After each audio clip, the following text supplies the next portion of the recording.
بسم اللہ الرحمن الرحیم۔ سیرت طیبہ صلی اللہ علیہ وسلم، سبق نمبر 28۔ سیدنا حضرت موسیٰ علی نبینا وعلیہ السلام کو اللہ تعالی نے جب نبوت عطا فرمائی تو معلوم کیا، اعوذ باللہ من الشیطان الرجیم، وما تلک بیمینک یا موسیٰ قال ہی عصائی اتوکأ علیہا واہش بہا علی غنمی ولی فیہا مآرب اخرى قال القها یا موسیٰ فألقاها فإذا هي حیة تسعى قال خذها ولا تخف سنعیدها سیرتها الأولى۔ موسیٰ، آپ کے ہاتھ میں یہ کیا ہے؟ فرمایا، یہ میری لاٹھی ہے، میں اس پر ٹیک لگاتا ہوں اور اپنی بکریوں پر پتے جھاڑتا ہوں اور بہت سے دوسرے کام اس سے کر لیتا ہوں۔ اللہ تعالی نے فرمایا کہ اس کو زمین پر ڈالو، پس وہ ڈالتے ہی پھنپھناتے ہوئے سانپ میں تبدیل ہو گئی۔ حکم ہوا، آپ اسے پکڑ لیجئے اور مت ڈریے، ہم اس کو پہلے کی طرح تبدیل کر دیں گے۔ اور اللہ تعالی نے فرمایا کہ اپنا ہاتھ گریبان میں ڈال کر نکالیے تو یہ چمکتا ہوا نکلے گا۔ تو اللہ تعالی نے 2 نشانیاں عطا فرمائی، اور ان نشانیوں نے اتنا کام کیا کہ جب جادوگروں سے مقابلہ ہوا تو اس عصا نے جادوگروں کے تمام ڈنڈے اور رسیوں کو کھا کر ختم کر دیا، اور سب جادوگر ایمان میں داخل ہو گئے اور سجدے میں گر پڑے، اور ان کو اندازہ ہو گیا کہ موسیٰ علیہ السلام کے پاس جو طاقت ہے وہ خدائی طاقت ہے، تمام دنیا بھی مل کر اس کا مقابلہ نہیں کر سکتی۔ اسی طرح سیدنا حضرت داؤد علیہ السلام کو اللہ تعالی نے یہ معجزہ دیا کہ ان کے ہاتھ میں لوہا موم بن جاتا تھا، اس کو گرم کرنے کی ضرورت نہیں تھی۔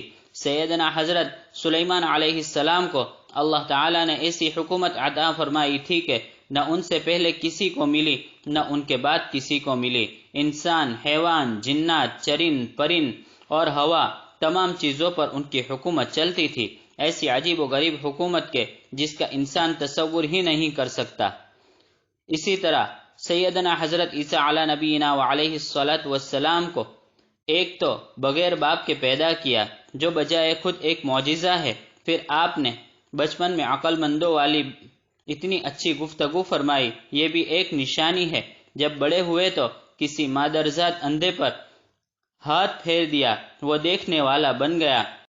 کوڑی پر ہاتھ پھیر دیا، وہ ٹھیک ہو گیا۔ برس کے مریض پر ہاتھ پھیر دیا، وہ ٹھیک ہو گیا۔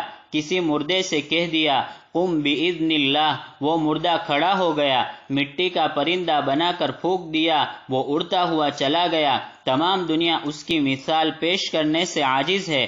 پھر زندہ آسمانوں پر اٹھا لیا گیا، قیامت کے قریب پھر تشریف لائیں گے۔ یہ تمام معجزات ہیں جنہیں دیکھ کر لوگ ایمان لائے، مگر انبیاء علیہم السلام کے معجزات کی بات یہ ہے کہ اس زمانے میں جو لوگ موجود تھے صرف انہوں نے اپنی آنکھوں سے دیکھا، ہم نے نہیں دیکھا، صرف سنا ہے۔ اور ایمان و یقین ضرور ہے، کیونکہ قرآن و حدیث میں اس کا تذکرہ ہے، اس لیے آنکھ بند کر کے ایمان لائے، مگر دیکھا کسی نے نہیں، کیونکہ یہ معجزے خاص وقت میں خاص لوگوں کے سامنے صادر ہوئے، یا انبیاء علیہم السلام کی زندگی تک محدود رہے، اور جب وہ پردہ فرما گئے تو وہ معجزے بھی نظروں سے اوجھل ہو گئے۔ لیکن ہمارے آقا و مولا حضرت محمد مصطفیٰ صلی اللہ علیہ وسلم فرماتے ہیں کہ وَإِنَّمَا كَانَ الَّذِي أُوتِيتُ وَحْيًا أَوْحَى اللَّهُ تَعَالَى إِلَيَّ أو كما قال صلی اللہ علیہ وسلم۔ ترجمہ: مجھے اللہ تعالی نے جو سب سے بڑا معجزہ عطا فرمایا وہ اپنی وحی ہے جو اللہ تعالی نے میری جانب بھیجی ہے، یعنی قرآن مقدس۔ وحی خداوندی تا قیامت باقی رہنے والی ہے، اور پیغمبر علیہ السلام اگرچہ پردہ فرما چکے، لیکن آپ کی نبوت کا سب سے بڑا معجزہ اور سب سے بڑی نشانی اور علامت آپ کی زندگی میں بھی موجود تھی، اور آپ کے پردہ فرمانے کے بعد بھی موجود ہے، اور تا قیامت باقی رہے گی، جسے دیکھ دیکھ کر لوگ ایمان لاتے رہیں گے اور امت کی تعداد میں اضافہ ہوتا رہے گا۔ اس لیے آپ صلی اللہ علیہ وسلم نے ارشاد فرمایا فَأَرْجُو أَنْ أَكُونَ أَكْثَرُهُمْ تَابِعًا يَوْمَ الْقِيَامَةِ أو كما قال صلی اللہ علیہ وسلم۔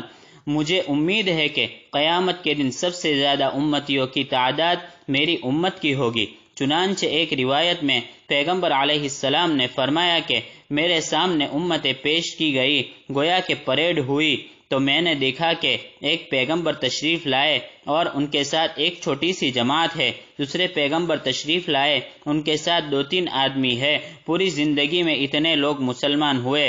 کوئی پیغمبر تشریف لائے اور ایک آدمی بھی ان کے ساتھ نہیں، پوری زندگی ایک آدمی بھی ایمان نہیں لایا، اکیلے ہی تشریف لا رہے ہیں۔ آپ فرماتے ہیں کہ میں نے دیکھا کہ ایک بڑا جلوس آ رہا ہے، میں نے سمجھا کہ شاید یہ میری امت ہوگی، تو کہا گیا کہ یہ آپ کی نہیں بلکہ حضرت موسیٰ علیہ السلام کی امت ہے۔ پھر کہا گیا کہ آپ ادھر اوپر نظر اٹھا کر دیکھیں، تو دیکھا کہ بہت زبردست مجمع ہے۔ فرمایا کہ یہ آپ کی امت ہے۔ جنت میں جانے والی سب سے زیادہ تعداد جناب رسول اللہ صلی اللہ علیہ وسلم کی امت کی ہوگی، اور بعض روایات میں ہے کہ نبی اکرم صلی اللہ علیہ وسلم نے فرمایا کہ جنت کی کل آبادی کا نصف حصہ امت محمدیہ پر مشتمل ہوگا۔ وآخر دعوانا عن الحمد للہ رب العالمین۔